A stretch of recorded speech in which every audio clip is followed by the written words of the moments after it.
Emang gitu kan anak-anak sekarang kan lucunya. Kocak banget. Assalamualaikum warahmatullahi Assalamualaikum wabarakatuh. warahmatullahi Nah, itu wabarakatuh. suara saya dan satu lagi suara halus. Suara gaib. Ai.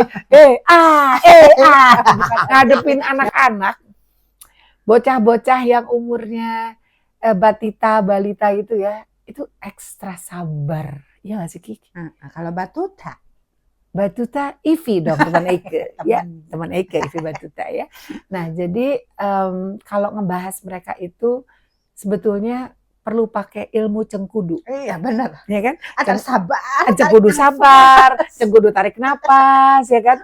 Cengkudu ketawa terus, ya kan? Kayaknya kita tuh kalau jadi ibu yang punya anak preschool gitu, anak usia batita balita tuh kayaknya kita harus jadi benar-benar yang strong gitu ya. Dia nggak sih, fisik harus strong, terus kita juga banyak ekstra sabar. Kalau kata adik saya Swita tuh banyak-banyak istighfar ya. Nguras lautan ya. Bukan cuma nguras lautan, kayak kerja ngepel KRL gak berhenti, Kik. Nah, itu tuh terbolong terus gitu ya. Tapi that's the fact of life loh. Ya, jadi kalau misalnya kita punya anak kecil gitu, perasaan saya pernah ngalamin sih waktu anak-anak tuh masih pada kecil-kecil. Jadi kalau mereka lagi main gitu, satu-satu main kan beda umurnya nggak terlalu jauh tuh semuanya kan. Berentet ya. Ya, berentetan gitu. Malah kadang-kadang saya suka lupa namanya kan gitu kan. Kamu Siapa kamu namanya? Kalau misalnya hari ini kita ngobrolin soal cara nih kan sekarang tuh udah masuk ke persiapan sekolah. Acara apa nih? Cara apa? Jadi cara-cara mengajar anak yang barusan kita bahas. Antara mau masuk sekolah sama ngajarin agak berbeda nih. Anak-anak TK kali ya. Jadi yang pertama kita bahas dulu caranya dulu menghadapi. Yuk kita ikut strategi saya. Yang lebih aktif dan kreatif loh. Iya, tahu. Jadi gini, ini pengalaman lagi aja nih ya, pengalaman seorang Mama Ira ya menghadapi 4 orang anak. Satu, karakter setiap anak kita berbeda ya. Pasti berbeda, nggak ada yang sama tuh karakternya ya. Terus kita juga harus paham bagaimana cara menghadapi anak-anak itu. Sebagai seorang ibu, tanpa kita sadari kita sudah belajar juga kepada sang anak. Kita saling belajar nih sebetulnya tuh dengan yang lain. Sepertinya biasa orang menganggap, oh kita orang tua, dia anak-anak. Enggak. Salah. Anak itu suka menjadi guru kita tanpa kita sadari. Ya, melatih kesabaran, berkomunikasi dan segala macam. Salah satu yang tadi saya katakan namanya komunikasi. Kalau kita menghadapi anak-anak usia batita balita, yang penting kita paham dulu apa yang kita mau sampaikan. Kita paham dulu nih orang tuanya, paham dulu apa yang mau disampaikan. Ya, paham dulu, kita harus menyampaikan bahwa makan sayur itu sehat. Ya kan? Itu dulu kita pahami dulu. Nah, nanti pada saat kita menyampaikan ke anak kita, pertama, gunakan bahasa yang sederhana.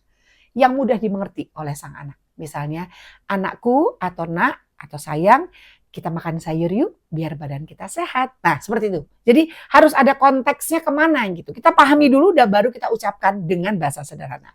Berikutnya, kita juga perlu tahu bahwa anak batita balita itu adalah dunianya belajar sambil bermain. Jadi kita nggak bisa batasin loh. Kamu jam sekian, ayo tidur siang segala macam itu. Kasihan anaknya. Sementara dia juga di sekolah atau preschool atau sekarang kan banyak tuh sekolah apa namanya, Kik? Belajar sekolah PAUD, pendidikan anak usia dini. Itu kan masih belajar segala macam gitu kan sampai 1 jam atau jam setengah. Habis itu mereka pulang, kadang-kadang mereka masih bermain dan segala macam. Kita nggak bisa terlalu strictly banget, gitu. Karena dunia anak nggak bisa. Kita bisa, ayo pulang sekolah kamu harus ini segala macam enggak. Tapi ada caranya.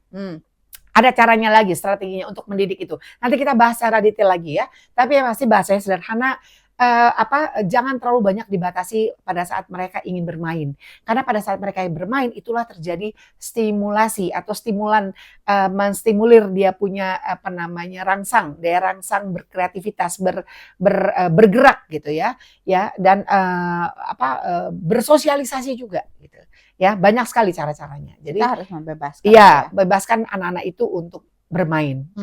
Bermain dalam konteks yang sebenarnya. Tapi kalau waktunya dia harus istirahat, ya itu tadi bahasa sederhana. Kita bobo yuk, biar nanti badan kita jadi lebih enak. Sore kita mau kemana? Sore kita mau jalan-jalan misalnya. Yuk kita bobo dulu ya.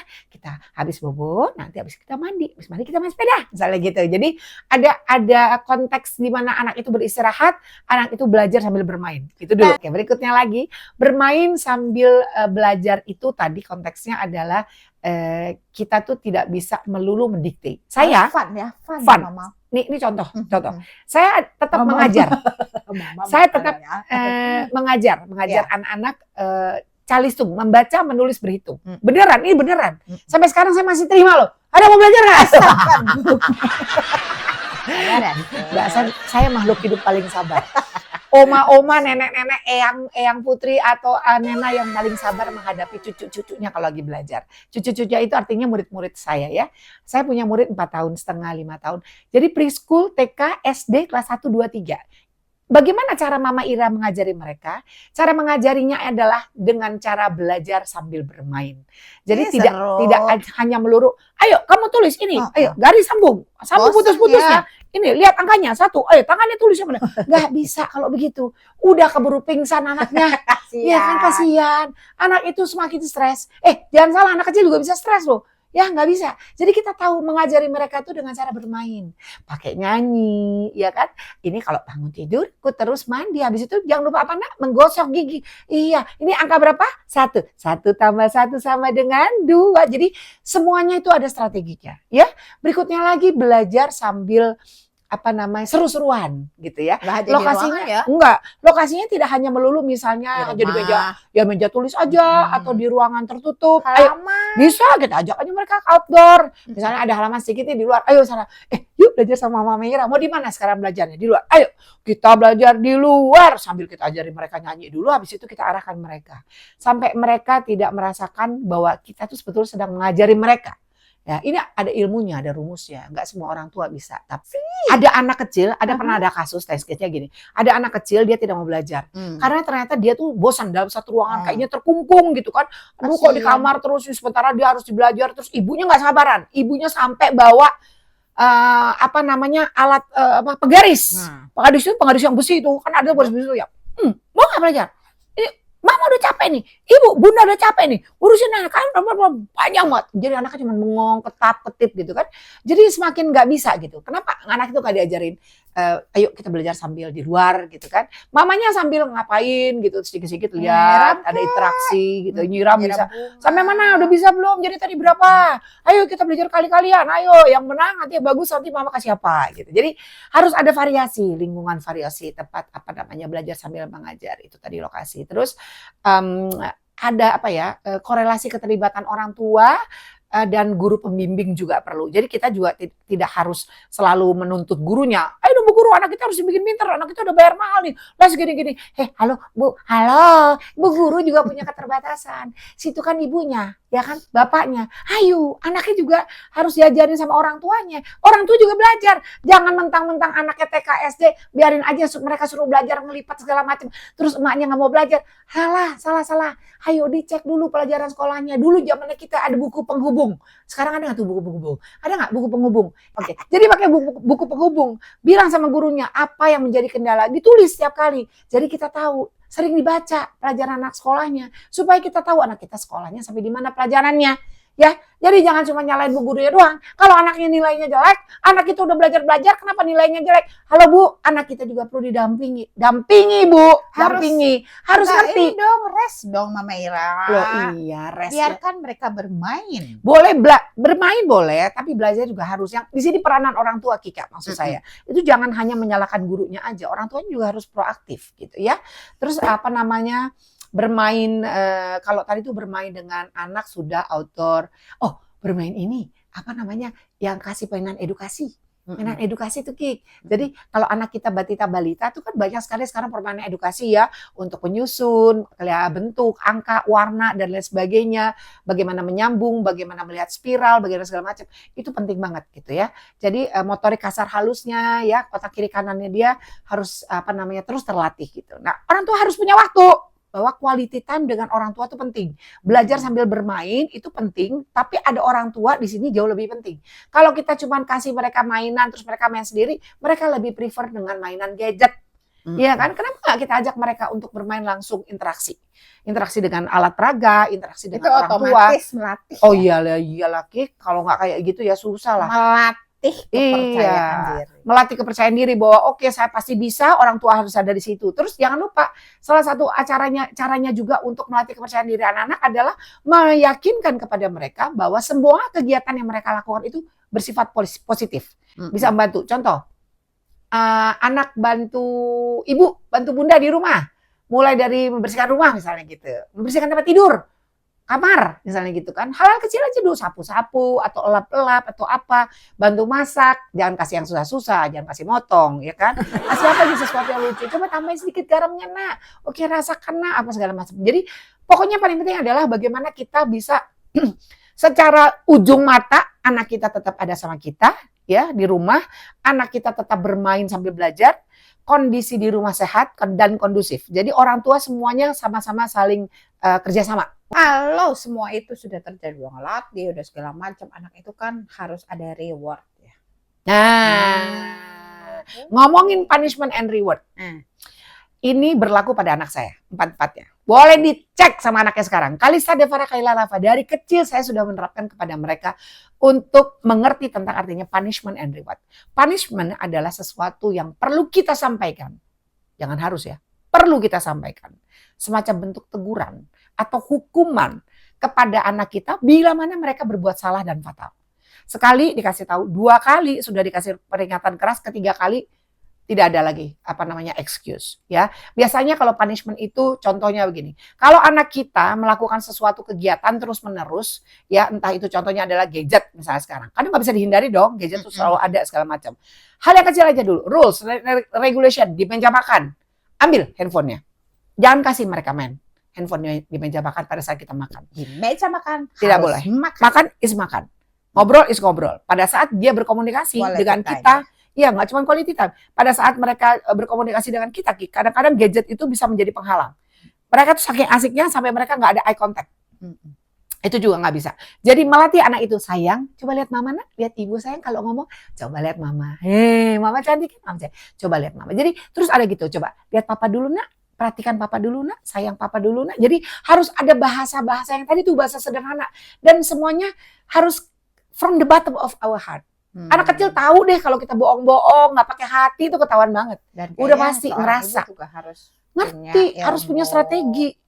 Ini ya. Ilmu sabar, ilmu bagaimana merangkul anak-anak itu, kasih sayang. Itu harus bisa. Selain itu juga harus up to date ya sama misalnya gadget sekarang, karena banyak gadget-gadget yang cuman mainan doang. Harus dikasih tahu, ibunya harus lebih pintar. Ngasih sesuatu yang beredukasi. Iya itu tadi, makanya saya bilang tadi mainan edukasi bisa, hadiah-hadiah mainan edukasi, bentuknya apa coba? Reward, penghargaan. Gamesnya maksudnya. Iya, oh iya gamesnya, iya bisa. Yang edukasi yang tadi saya bilang bisa berinteraksi langsung, ya kan anaknya bisa bermain. Reward salah satunya tadi kan punishment sudah. Kalau rewards bisa tuh dikasih mainan-mainan yang mengandung edukasi, ya kan. Terus bisa juga mainan yang dia butuhkan. Zaman sekarang mungkin permainan edukasi itu ya kayak Lego kali ya, zaman-zaman sekarang. Nggak cuma Lego Ki, pasang-pasang itu loh Ki. Pasang-pasang iya kan bentuk-bentuk tuh banyak kok, banyak banget. Dan itu bisa kita dapatkan dari harga yang nggak terlalu mahal juga kan, sekarang udah online udah banyak. Kalau mereka misalnya weekend di handphone dengan gadget juga boleh banyak. Bisa kok. Ada, makanya gadget itu punishment and reward ini masih ada korelasinya, punishment and reward. Rewards itu artinya kalian boleh main gadget misalnya hari Jumat, Sabtu, Minggu misalnya gitu. Rewards boleh juga, jadi kalian boleh bermain gamesnya juga ibu-ibu harus lihat ya. Jangan dikasih anaknya, anak umur 4 tahun 5 tahun dikasih main tembak-tembakan orang. Ya kan, tembak-tembakan orang, ntar zombie lah ditembak, jangan Bu, ya kan kasih aja susu-susunan, lihat warna-warna, permainan, apa namanya Tetris, harusnya yang berimajinasi gitu. Yang lain. Bu, imajinasinya lo jangan tembak-tembakan dong, ya kan tembak-tembakan orang rampok lah ditembak apa jangan, kan banyak tuh sekarang main, jangan. Ayo lebih selektif ya, kali ya. Ya binatang, ya itu binatang, Tetris, terus apa angka-angka, lihat-lihat apa menggabungkan warna-warna, bentuk. Udahlah kayak banyak lah gadget saya. Saya aja masih main gadget kok. Tapi yang paling terakhir itu saya masih punya game. Diajarkan disiplin. Oh, ya. Disiplin itu anak TK loh, ini anak TK loh. Gini, agak miris sih kalau masalah ngomongin soal disiplin. Saya langsung berubah nih muka saya karena gini. Kalau kita bicara soal kalau udah mulai capek. Kalau kita bicara soal disiplin adalah sesuatu yang mutlak. Kenapa? Karena dengan disiplin kita bisa membentuk karakter diri kita. Apakah kita mau jadi orang hebat atau menjadi orang kalah? Apakah kita mau jadi orang sukses atau kita menjadi orang gagal? Disiplin adalah kunci kunci dari mulai apa? Waktu, contohnya disiplin waktu atau punctuality. Itu mutlak. Saya sudah diajarkan punctuality sejak kecil oleh ibu saya. Ya, datang tidak boleh terlambat, harus hadir sesuai dengan waktunya, pakaiannya harus sesuai dan lain sebagainya. Pokoknya disiplin. Disiplin belajar. Oh iya, disiplin belajar. Harus mengikuti tata tertib di sekolah misalnya gitu kan. Harus buat PR ya dan lain sebagainya. Terus disiplin juga melatih kita untuk lebih sportif. Nah, ini penting juga. Karena kita disiplin, kita mengerti harus berbuat seperti apa, tidak merugikan orang lain, tidak menyusahkan orang lain, automatically kita juga menjadi orang yang lebih sportif menghadapi segala sesuatunya. Entah itu juga sportivitas kita secara berkompetisi di kelas ya kan. Karena kita disiplin belajar, kita berkompetisi secara baik dan lain sebagainya. Jauh lebih oke lah. Disiplin itu penting. Berarti sekarang ibu-ibu sekarang ini bagaimana PR ya? Apa menyesuaikan dengan zamannya anak sekarang? Ya udah kita masuk ke dunia mereka. Masuk kita ke dunia mereka. Yuk. Ya cepat. Ayo kita koreksi. Kalau kita punya salah, rangkul anak kita menjadi teman. Tempatkan diri kita kepada diri mereka. Ayo kita ajak mereka berinteraksi. Speak up. Ajari anak-anak itu untuk belajar bicara. Dan ini sangat bermanfaat. Jadi mereka semakin mudah berinteraksi. Ya, jadi begitu ibu-ibu semua. Mudah-mudahan ocehan saya kali ini yang kemarin juga sekaligus menjawab pertanyaan beberapa sahabat-sahabat netizen. Mama Ira, bahas dong anak-anak batita balita. Nggak akan cukup satu episode. 15 menit mulut kita ngoceh itu kurang. Ntar aja ya. Kalau gitu saya mau minta tolong nih sekarang sama semua yang udah nonton. Coba kita mau ngebahas anak-anak. Ayo, mau ngebahas apa? Mau ngebahas, sekarang kan udah nih anak TK sama anak TK ya batita balita. Coba mau ngebahas anak apa? Anak SD, SMP, SMA, atau anak yang usianya lagi susah diatur. Anak umur 10 tahun sampai 15 tahun. Wah, ayo tulis di komentar. Mau ngobrolin apa kita? Ya, nanti Tante Kika tolong dilihat ya, Wak Kika ya, dilihatin seperti apa. Yuk, terima kasih ya udah menemani Mama Ira ngoceh. Saya lapar sekali. Jangan lupa subscribe, like, comment, and share. Ira Maya Sofa Real, because this is real. Lu ngapain naik turun? Up.